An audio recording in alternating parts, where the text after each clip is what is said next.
Hello বন্ধুরা, welcome to my channel বিদিশার দিশা। আজ আমি তোমাদের লাউ শাকের এক উপকরণ দেখাবো। তোমরা সর্ষে পোস্ত দিয়ে দেখেছো, এবার আমি একটা অন্য স্বাদের লাউ শাকের চচ্চড়ি দেখাবো। দেখো, লাউ শাকটা আমি ছোটো ছোটো করে কেটে নিয়েছি। এবার তার মধ্যে রাঙা আলু, গাজর, বিনস আমি কেটে নিয়েছি ছোটো ছোটো করে। তোমরা তোমাদের পছন্দ মতো সবজি দিতে পারো।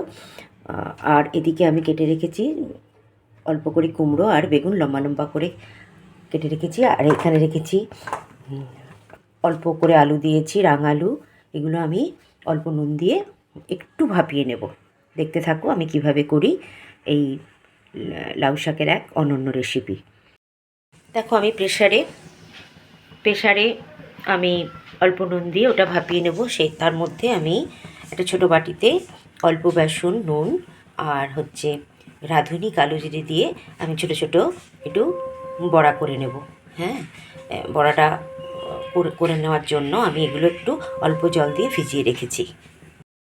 দেখো, আমি বেসনগুলোর ছোটো ছোটো করে বড়া করে নিচ্ছি। দেখো, বড়া ভাজার পরে যে তেলটা আছে সেই তেলেই আমি পাঁচফোড়ন আর শুকনো লঙ্কা দিয়ে দিলাম।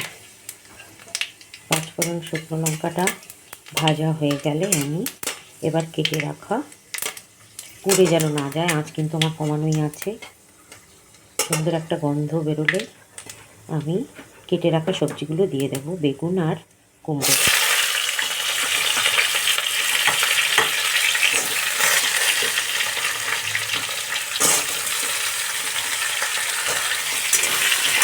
দেখো, আঁচ কমিয়ে আমি ভেজে নিচ্ছি কুমড়ো আর বেগুন। আমি এখানে বাকি মশলাগুলো পরপর দেবো, দেখতে থাকো। দেখো, কুমড়ো আর আমি বেগুনটা ভেজে নিচ্ছি। এবার আমি অল্প নুন দিলাম, কেননা ওই যে সবজিগুলো ভাপিয়েছি তাতে আমার নুন দেওয়া। আমি নুন, হলুদ আর জিরে ধনে গুঁড়ো আমার মেশানোই থাকে। আমি সেই জিরে ধনে গুঁড়ো 3-4 চামচ, ছোটো চামচের অবশ্য, এই যে দেখো চামচটা, এই ছোটো চামচের 3-4 চামচ দিলাম। আমি মশলা কিন্তু বেশি ব্যবহার করি না, তেল কিন্তু দেখেই তোমরা কতটুকু আমি দিয়েছি। এবার এটা আমি আঁচ কমিয়ে ভেজে নিচ্ছি।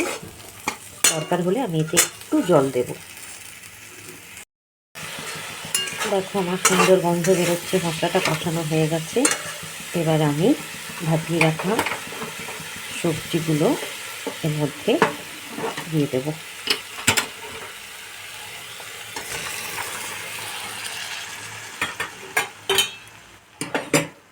দেখো, আমি 3-4টে কাঁচা লঙ্কা ভেঙে আমি দিয়ে দিলাম, আঁচটা বাড়িয়ে দিলাম। এটা কিন্তু বেশি ঝোল ঝোল হবে না, এটা গামাখাই হয় চচ্চড়িটা। দেখো,